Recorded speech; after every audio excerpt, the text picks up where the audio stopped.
آیت نمبر 129.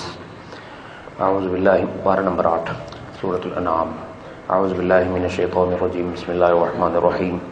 وَكَذَلِكَ نُوَلِّي بَعْضَ الظَّالِمِينَ بَعْضًا بِمَا كَانُوا يَكْسِبُونَ. صدق اللہ العظیم. کل اس کی وضاحت آئی تھی کہ مفسرین نے اس آیت کے دو تفسیریں اس کی ہیں.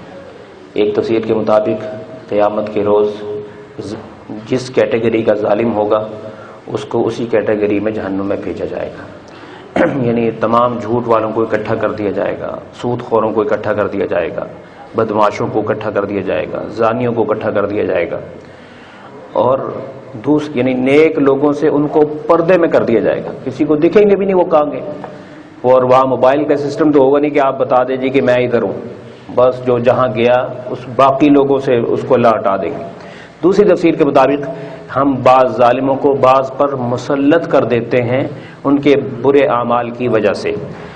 اس تفسیر کے مطابق انسان جب گناہ کرتا ہے تو اللہ سبحانہ و تعالیٰ اس سے یعنی اس کی آنکھیں چھین لیں، کان چھین لیں، زبان چھین لیں، ایسا نہیں کرتا، بلکہ اس کو عذاب کے طور پر اس پر کسی شیطان کو مسلط کر دیتے ہیں. یعنی اس کی طبیعت پر شیطانیت غالب آ جاتی ہے، ہر کام برا کرتا ہے اور اسے حیا بھی نہیں آتی. اسی کو قرآن نے کہا وَمَن يَعْشُ عَن ذِكْرِ الرَّحْمَنِ نُقَيِّضْ لَهُ شَيْطَانٌ. جو رحمان کا ذکر چھوڑ دیتا ہے، غفلت والا انسان شیطان کے ہتھے چڑھ جاتا ہے. فَهُوَ لَهُ قَرِينٌ. شیطان مسلط ہوتا ہے، اس کا ساتھی رہتا ہے. وَإِنَّهُمْ لَيَصُدُّونَهُمْ عَنِ السَّبِيلِ. اور اس کا کام یہ ہوتا ہے کہ اس کو سیدھے راستے پہ نہیں آنے دینا. ہر الٹا کام کر، کوئی رکاوٹ نہیں، لیکن سیدھا کام کرے گا وہ روک دے گا اس کو کہ نہیں سیدھا کام نہیں کرنا.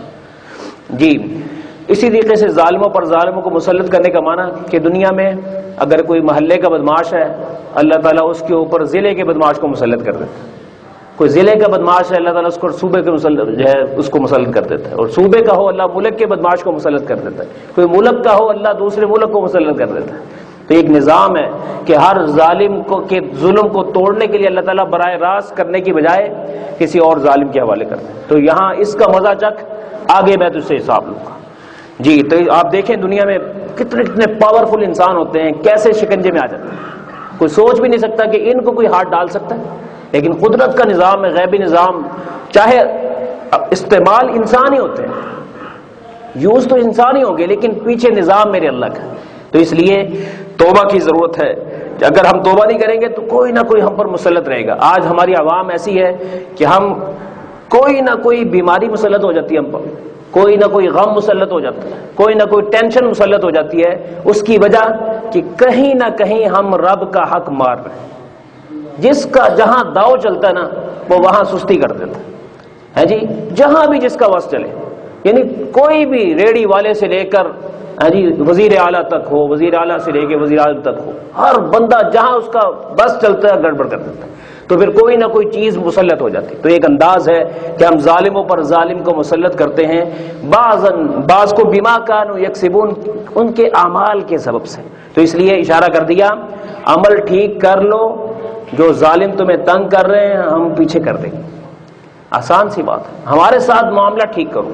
لیکن اس طرف توجہ نہیں جاتی. بندہ سوچتا نہیں یار میں اس بدماش کو ختم کرنے سے نا فلاں بدماش نہ رابطہ کرنا. اور بھائی اس کو بھی اللہ نے مسلط کیا، کل کو وہ بھی تجھ پر مسلط ہو جائے گا ہے جی. وقتی طور پر آپ کی زمین چھڑوا دے گا، لیکن آپ سے منتھلی ٹیکس لینا شروع کر دے گا کہ میں تھوڑا کام کرایا ہر مہینے پڑھاؤ. جی تو مسلط پر تسلط چلتا رہتا ہے. اس لیے اصل راستہ عاجزی کا، انکساری کا ہے. اور آگے فرمایا یا معشر الجن والانس، اے جن و انس کی جماعت. یہ قیامت کے روز اللہ تعالیٰ مخاطب کر کے پوچھیں گے الم یاتکم رسل منکم یقصون علیکم آیاتی. یہ جو سرکش لوگ ہوتے ہیں ان کو، سرکش جنات کو ان سے پوچھا جائے گا کیا نہیں آئے تھے تمہارے پاس رسول تم میں سے، یقصون جو بیان کرتے تھے، علیکم تم پر میری آیات کو، وینذرونکم اور تمہیں خبردار کرتے رہے، لقاء یومکم ھذا آج کے دن کی ملاقات سے.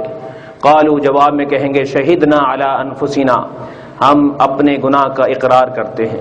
وشہدوا وغرتهم الحیات الدنیا، اور انہیں دنیا کی زندگی نے دھوکہ دیا، وشہدوا علی انفسہم انہم کانوا کافرین، اور اپنے اوپر وہ گواہی دیں گے کہ دنیا میں انہوں نے انکار کیا تھا، کفر کیا تھا، یہ نہیں تو ان کو پتہ نہیں تھا، یہ نہیں کہیں کہ ہم اندھے نہیں تھے، ہمیں پتہ تھا لیکن ہم نے انکار کر دیا۔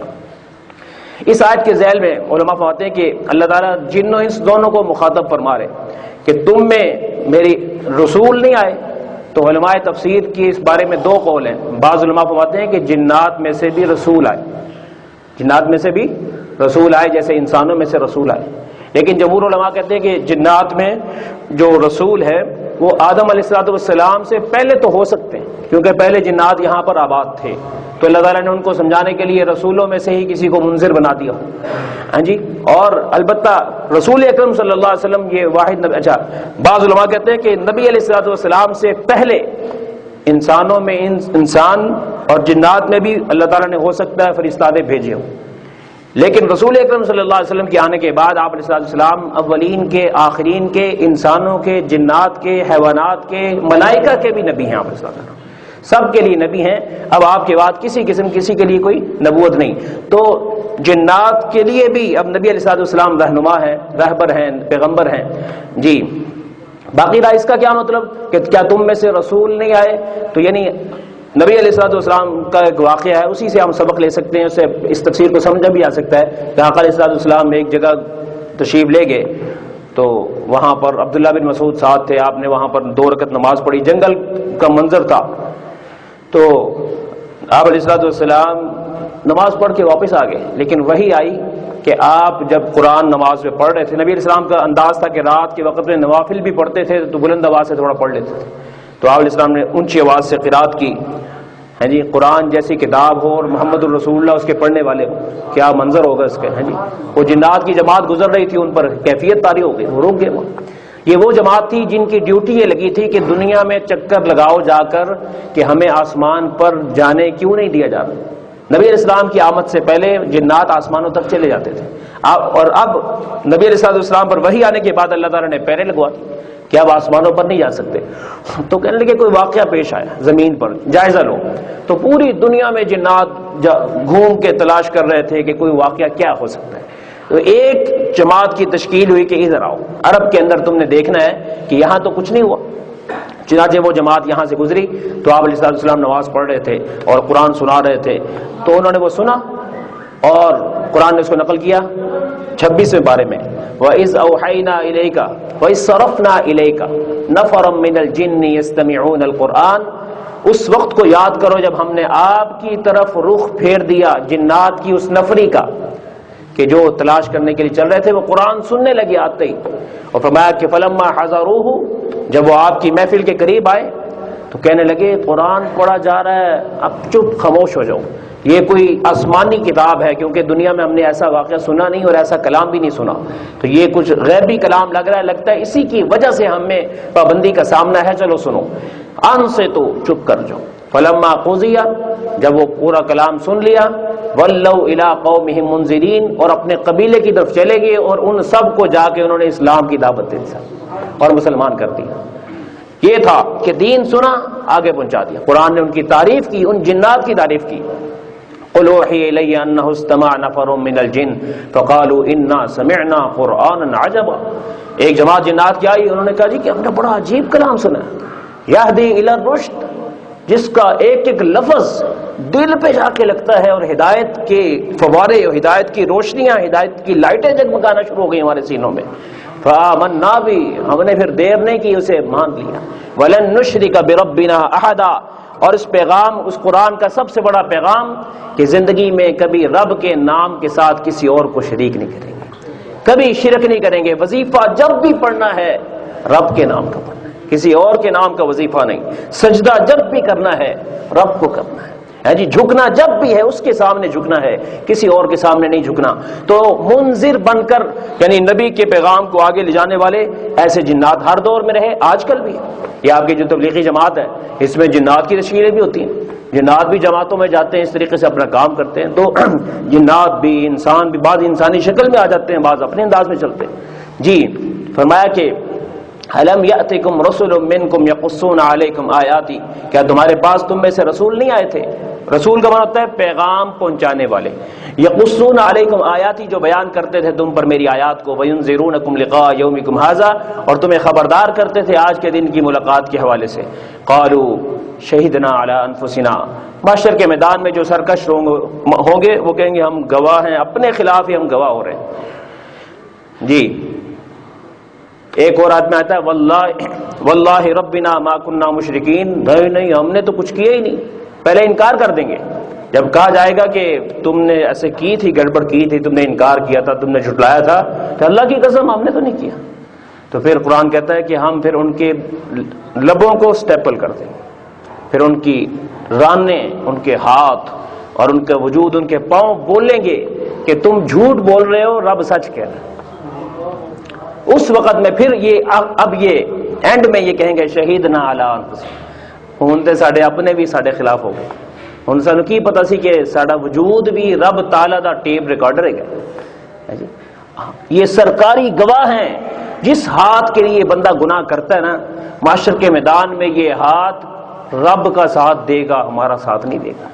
اس لیے اس کو خوش نہ کریں کیونکہ اس کی گواہی ہمارے خلاف چلی ہے. فنگر پرنٹس کے فاصلے پر پوری دنیا کا آج گناہ ہے. فحاشی کے مراکز موجود ہیں، جدھر مرضی ہم ٹچ کر لیتے ہیں. یہ آخرت میں جواب دینا پڑے. اس لیے انگلی کو گھمانے سے پہلے سوچ لیں کہ اس انگلی کے میرے خلاف گواہی دینی ہے.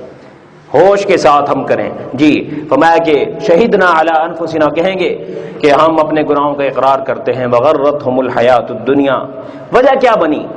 دنیا کی زندگی کے مزوں نے دھوکہ دے دیا، دنیا کی لذتوں نے دھوکہ دے دیا، دنیا کے حسن نے دھوکہ دے دیا، دنیا کی دولت نے دھوکہ دے دیا، دنیا کی شہرت کے چکر میں کہ یار میرا کام ڈبل ہو جائے، حلال کرنا یا حرام کرنا. جی کیا ہو جائے گا سفید پوشی میں اگر مر گیا کوئی، کیا کس جائے گا؟ نہیں کہتے میں امیر ہو کے مر رہا ہوں. یار یہ کوئی کچھ نہیں کام آنے والا. اور آپ کی اولادیں اللہ نے ان کے نصیب علیحدہ لکھے ہوئے ہیں. ہم کہتے ہیں نہیں وسیع کرنا ہے، وہ تو کچھ بھی نہیں کر سکتے. ہاں اپنی اولاد کی تربیت اچھی کریں. ہے جی اولاد عالم فاضل کوئی با کمال ہو، صلاحیت والے ہوں، اللہ ان کو دے گا. آج کے دور میں مصیبت یہ ہے کہ ہم اپنی اولادوں کو تربیت کی بجائے دولت دینا چاہتے ہیں. کچھ بھی نہ دیں، زیرو پہ آپ ان کو چھوڑ جائیں، لیکن تربیت ہو، مینر آتے ہوں، ان کو سلیقہ آتا ہو گفتگو کا، جی معاملات کرنے آتے ہوں، کسی کے ساتھ کسی کو رسپیکٹ دینی آتی ہو، اللہ ان کے لیے راستے بنائے گا. اس لیے تربیت پر فوکس کیجئے. اور تربیت کے لیے آپ کو مہنگی سے مہنگی ٹیوشن بھی پڑھانی پڑے نا. کوئی ایسا استاد رکھیں جس کی اپنی تربیت ہوئی ہو. یہاں کیا ہم استادوں میں بھی وہ استاد رکھتے ہیں جو بیچارے من چلے چھوٹے عمر کے ہوتے ہیں، ٹیوشنیں پڑھانے والے بھی، ان کو اپنا پتہ نہیں ہوتا، ان کے اپنے بال پف اڑ رہے ہوتے ہیں، طالب علم نے وہی دیکھنا. نہیں اس کے لیے ڈبل ٹرپل قیمت دیں، لیکن سلیقہ مند بندہ ہو، کچھ بھی ہو جو اس کو انسان بنا دے. میں کہتا ہوں قرآن کے الفاظ ٹھیک کرنے بھی ضروری ہیں، اس سے بھی اس کے برابر میں یہ درجہ ہے کہ قرآن مجید کا پیغام اس کے اندر جو ہے نا آپ اس کو ریکارڈ کریں کہ بچہ ایک قرآن مجید جو ناظرہ پڑھ رہا ہو اس کے اندر خدا خوفی پیدا ہو جائے، خدا ترسی پیدا ہو جائے. لیکن ایسا کوئی رجحان ہی نہیں ہے. 300 400 500 ہزار کے اندر سستے سے سستا قاری ڈھونڈ کے ہم اس کو لگا دیتے ہیں، پھر کہتے جی ایسی قرآن پڑھاتا ہے. محشر کے میدان میں ہماری اولادوں کا ہاتھ ہوگا، ہمارا گریبان ہوگا کہ یا اللہ انہوں نے ویسے تو اعلیٰ سے اعلیٰ ہوٹل میں لے جاتے تھے، لیکن دین کے لیے انہوں نے گھٹیا سے گھٹیا بندہ رکھا. عجیب سوچ. اس لیے خرچ کیجئے اپنے آپ سے بھی. ہم بڑی عمر والے ہیں، ہر عمر میں ہمیں تربیت کی ضرورت ہے، تو اپنی ٹریننگ کے لیے بھی یہ تو اللہ تعالیٰ نے ایک رحمت کی محفل لگائی ہوئی ہے، یہ بھی ٹریننگ کا حصہ ہے. اس لیے لیکن ہر ایک یہاں نہیں آ سکتا، تو اس لیے کوشش کریں یہی پیغام گھر میں بھی دیں اور خود بھی اچھے انداز سے اچھی بات کرنا سیکھیں. جی فرمایا کہ وغرتہم الحیات الدنیا، کہ دنیا کی زندگی نے ان کو دھوکے میں ڈال دیا. وشہدوا علی انفسہم، اور وہ اپنے خلاف گواہی دیں گے انہم کانوا کافرین، کہ وہ دنیا میں انکار کرنے والے تھے، کافر تھے. حالانکہ دنیا میں وہ اپنے آپ کو بہت کامیاب سمجھتے ہیں، لیکن آخرت میں اپنے کفر کا اقرار کریں. تو دنیا میں بہت سارے مسلمان ایسے ہیں جو آخرت میں کافر کھڑے ہوں گے. ڈرنا چاہیے اس بات سے. اب نہ مجھے اپنا پتہ ہے نہ آپ کو اپنا پتہ ہے. ہاں دنیا میں غلام رسول، عاشق رسول، غلام محمد، غلام احمد نام ہو سکتے ہیں، لیکن معاشر کے میدان میں وہ غلاموں کی فہرست میں کھڑے ہونے کے لیے ضروری ہے کہ غلامی کریں، اس کے بغیر کام نہیں چلے۔ اللہ ہمیں سمجھ عطا فرمائے۔ وآخر دعوانا الحمدللہ رب العالمین۔